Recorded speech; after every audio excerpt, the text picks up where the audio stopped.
My mother-in-law suggests starting to look for a wife for my husband while I'm in a coma, but now I'm wondering how my mother-in-law's head would look as a hunting trophy over the fireplace.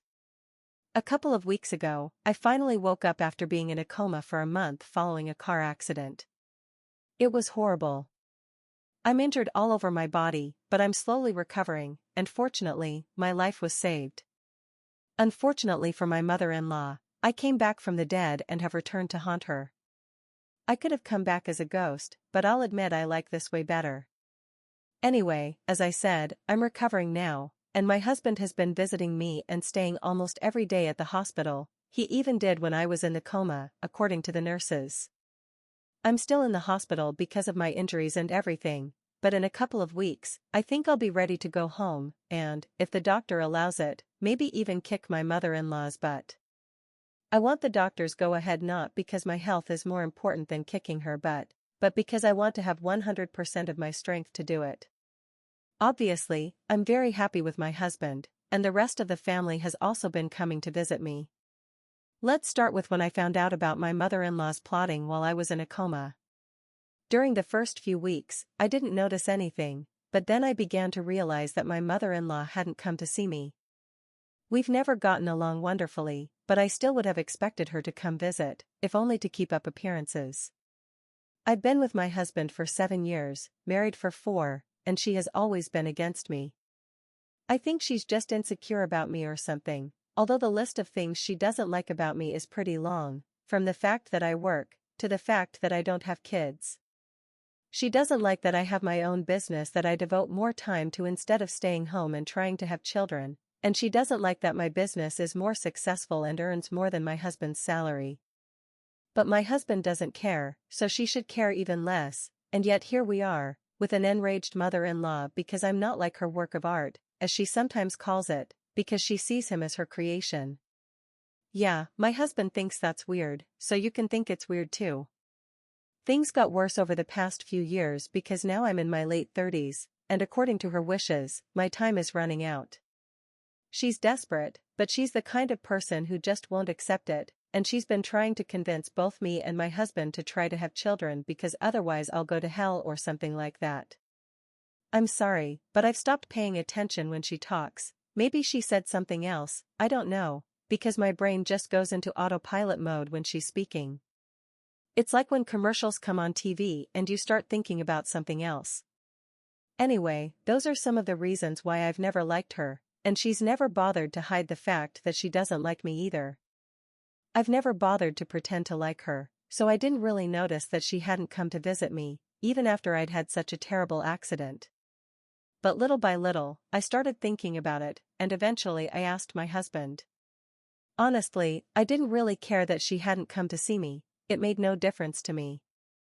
The only reason I asked was because I was curious why she wouldn't. Because as far as I'm concerned, the only reason we'd even stayed in touch all these years was because, even though she didn't care whether I liked her or not, she definitely cared about appearances and wanted people to think we were the kind of mother and daughter-in-law who were close, the type who knit together or whatever it is mothers-in-law do when they get along. I never cared enough about that, but in front of people she always tried to be nice to me. So it was strange that she hadn't bothered to show up even once to visit me in the hospital. When I asked my husband about it, he avoided the topic, but after a couple more visits he finally told me the truth. And honestly, I'm surprised a human being can stoop so low. Sorry, I mean that my mother-in-law could stoop so low.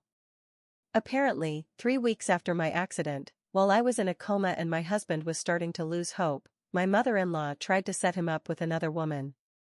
Yes, you read that right, he was still grieving, and I wasn't even gone yet. I was just in a coma. I can't even say the body was still warm, because I hadn't died. And after 3 weeks in a coma, a woman still has a woman's needs, so I can assure you I wasn't cold. And while I was still alive, she decided to try to ruin our marriage in some way. Unfortunately for her, she didn't succeed, and in fact, she ruined her relationship with her son and her reputation in the family as well. All while I was in a coma, wishing I could jump my husband the moment I woke up, or at least that's how I felt when I woke up. Maybe the meds they gave me caused that. Basically, she had been coming to see me while I was in a coma, pretending to be very sad about everything, maybe making sure I wouldn't have much time left. But then one day, while my husband was driving home, she decided to ride along with him and started telling him that she knew he probably felt like everything was pointless and that he would never be happy again, but that he still had a chance in life. He said that, given my situation, he should appreciate the life he had more than ever. Obviously, my husband thought that was going in a completely different direction, but then suddenly she started saying that he still had a life, that he could recover, and that she had many friends whose daughters would be more than willing to date him and build a life with him if something were to happen to me. Young women who could have his baby and everything. And according to her, this would be a better life than the one he had now. She told him he could still start over, still turn things around, and have the life he wanted, not the one he had to live because of me. Naturally, my husband lost his temper with her over this, and she tried to cover it up by saying she knew he was grieving, but that at the end of the day he had to be realistic and practical too. And if something happened to me, which she thought was quite likely because, after seeing me, she had concluded I didn't have much time left, then he would definitely have to move on at some point. She was, in her words, just reminding him that his life wasn't over and that he could still live for himself now. So not only was she trying to set him up with someone else while I was still alive, just in a coma, and while he was still grieving, but she was also implying that all the decisions he'd made weren't his own, but rather something he had to accept because of me. And that simply wasn't true. He never wanted children either and is perfectly happy living this kind of life. I know that for a fact because I've actually bothered to get to know him, something his creator has not done. Anyway, he was supposed to drop her off at her house, but he didn't. Instead, he told her to get out of the car after having a huge fight with her about what she'd said, and I don't blame him. Normally, he's a pretty calm and laid-back guy, and he always stands up for me whenever he can, though he mostly tries to keep the peace. But this time she crossed the line, and even had the audacity to tell him that life was giving him a new opportunity to correct his past mistakes. To which my husband replied that he was correcting one of his biggest mistakes, having her as his mother, so she should get out there and either call for a ride or walk home. My mother-in-law told him the place looked dangerous and that she didn't know how to use those apps, but my husband told her there was nothing to worry about, that if anyone tried anything with her, all she had to do was start talking and the person would run away. And as for her ride home, she could just create it with her creator skills, that with a little imagination she could make a perfect pink helicopter appear and get home in style. The area wasn't actually that bad, and she'd surely find a taxi in seconds, but apparently seeing a guy handing out flyers for a pizza place was terrifying for my mother-in-law. God forbid he approach her with a discount coupon. I don't blame my husband for telling the whole family what happened. Now he wants nothing to do with her, and my father-in-law and his kids have banned her from coming to see me at the hospital because what she said was disgusting, and no one liked it. Fortunately, my family doesn't know any of this, and I'm glad, because I think they've already been through enough with everything that's happened to me. Anyway, after my husband finished telling me, I didn't even know what to say to him. I was just grateful that she no longer comes to see me, because I don't think I could have tolerated it. A week and a half after that incident, I finally started moving again, and thankfully I managed to survive the immediate danger I was in.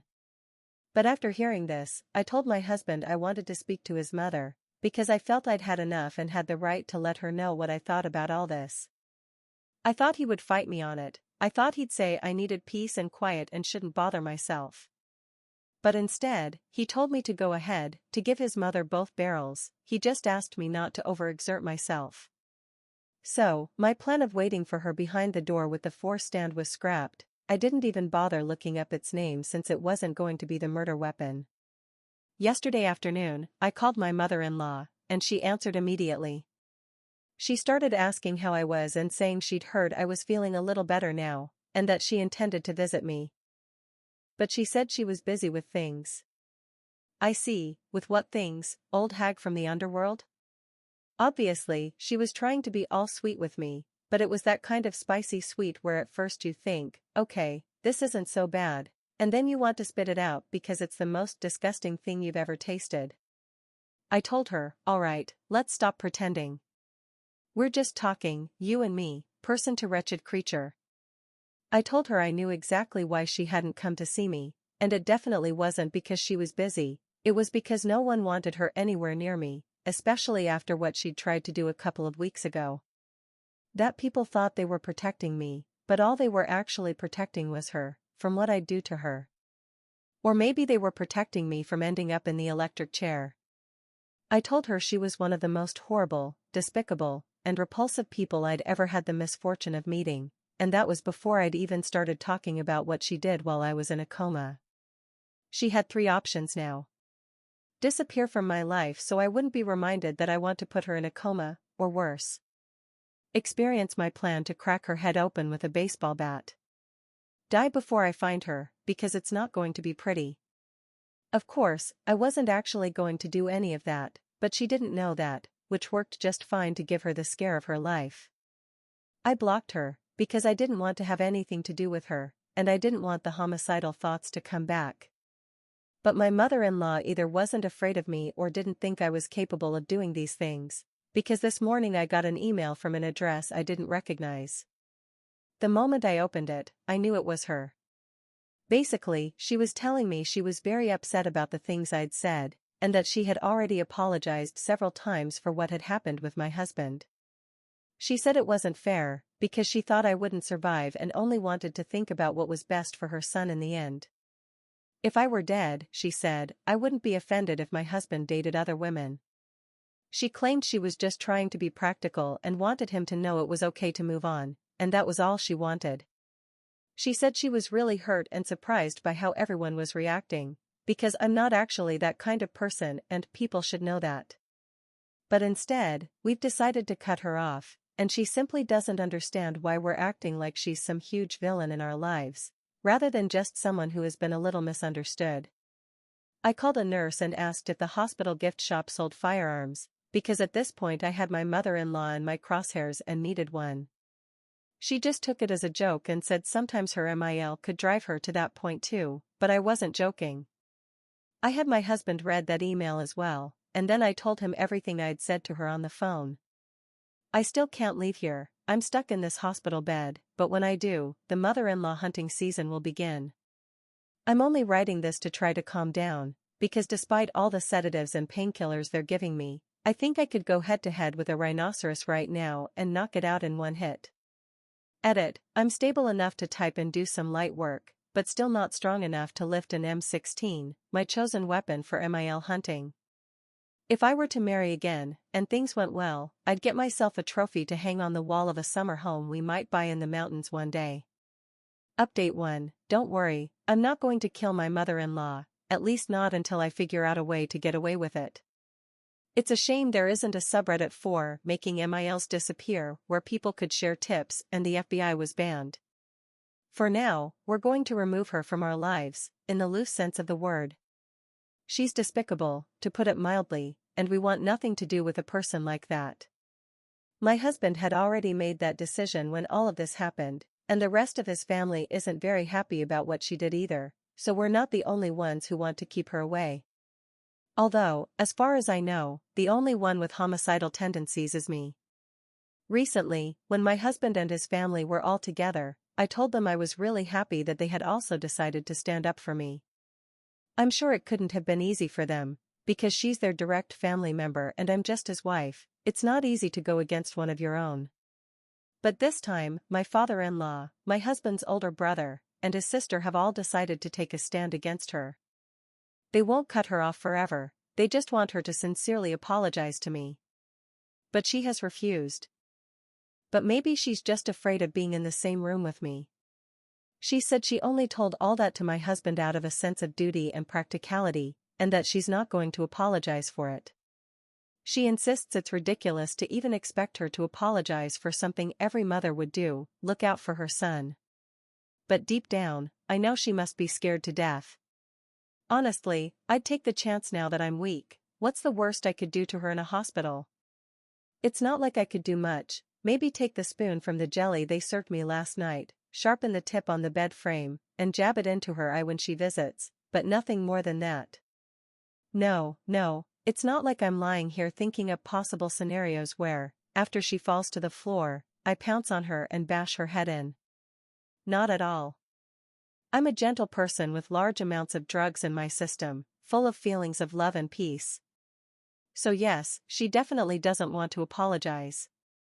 I don't know what the rest of the family will do in the long run, but my husband and I have made our decision, whether she apologizes or not, we're sticking with it. Update 2. It's been a couple of months since my last update, and I'm finally home, still weak, still working on my recovery. In these last few months, I've had absolutely no contact with my mother-in-law. But the rest of the family hasn't let that affect me. My father-in-law and my husband's siblings have still come over for dinner sometimes to see how I'm doing, treating me as they normally would, without mentioning my MIL because they don't want to upset me. And I don't ask about her either, because honestly, I don't care. Anyway, recently the family got together for my husband's birthday, just us, his family, and my parents. I don't have siblings, and he wanted to keep it simple, so it was just both sides of the family. Naturally, this time my parents noticed the obvious absence of my mother-in-law at dinner. They started asking why she hadn't come to visit me or why we weren't in contact with her. I told them we'd had a conflict but didn't explain further, and they didn't push. They know my relationship with her, so they probably assumed we'd had a falling out. But this time, during dinner, I guess they couldn't hold their curiosity any longer and ended up asking exactly why my MIL had been absent from our lives for so long. Finally, after a lot of awkwardness, my husband and I decided to tell them. I explained that the reason we'd kept this from them until now was because my family, well, they're a lot like me, ready to take up arms. They knew she and I didn't get along, but hearing someone say those kinds of things about their own daughter? I don't think they would have taken it lightly. And I didn't want more drama. Read, my father hijacking a plane and crashing it into my MIL's head.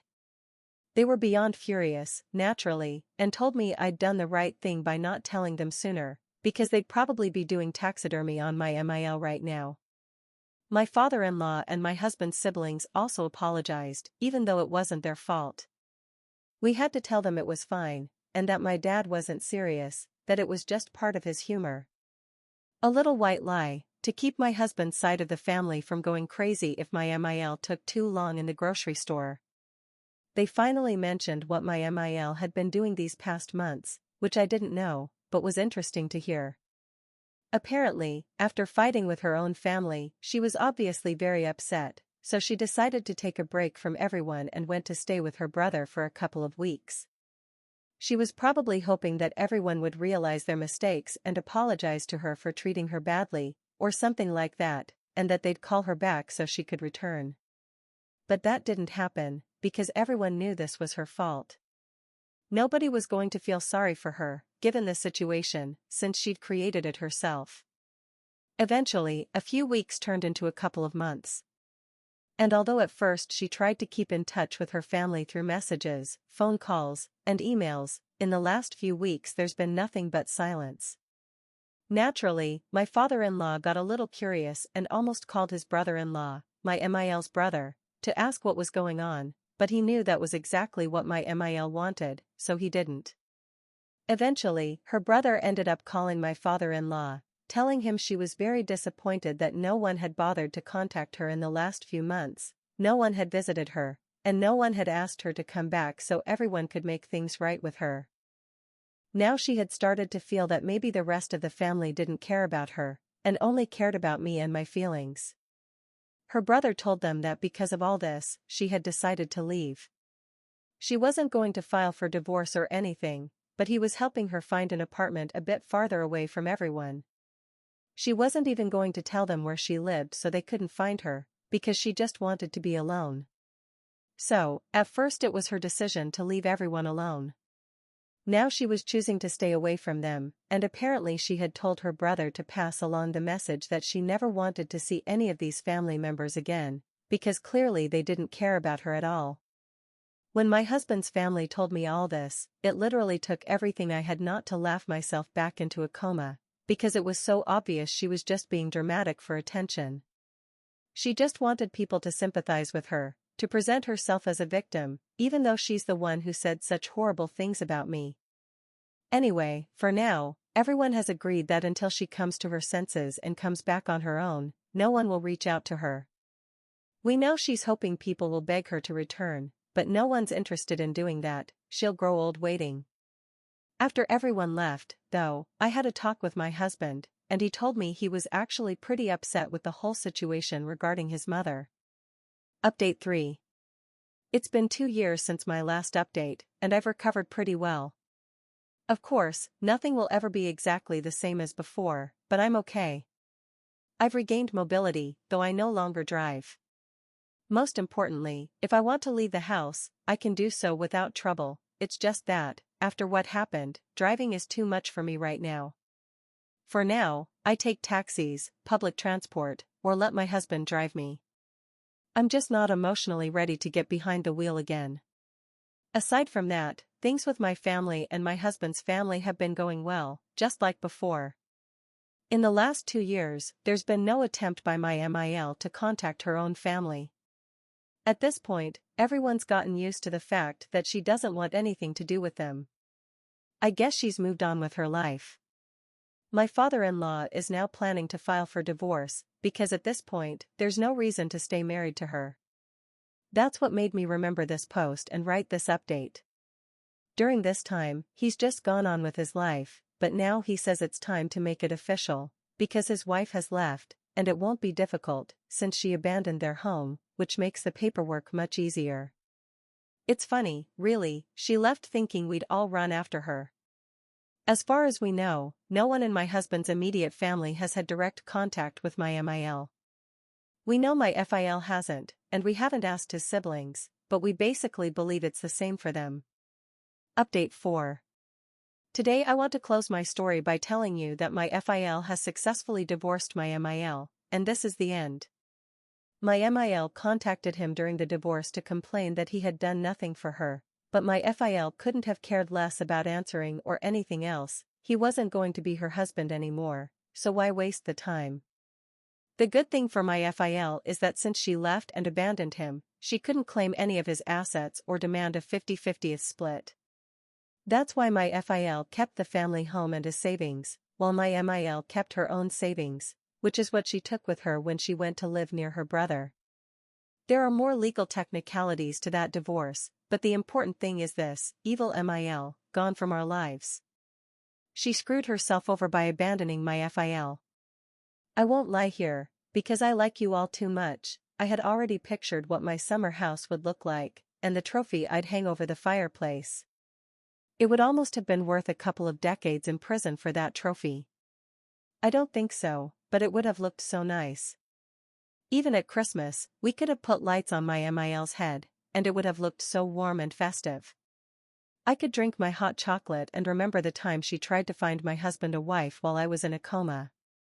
But my husband told me he needs me here with him, and that I should just buy something else to hang up the day we get our summer house. Well, that will have to do. Also, with my MIL no longer around, I think my homicidal thoughts are at about 30% of what they were when I first found out what she'd done. I can live with that.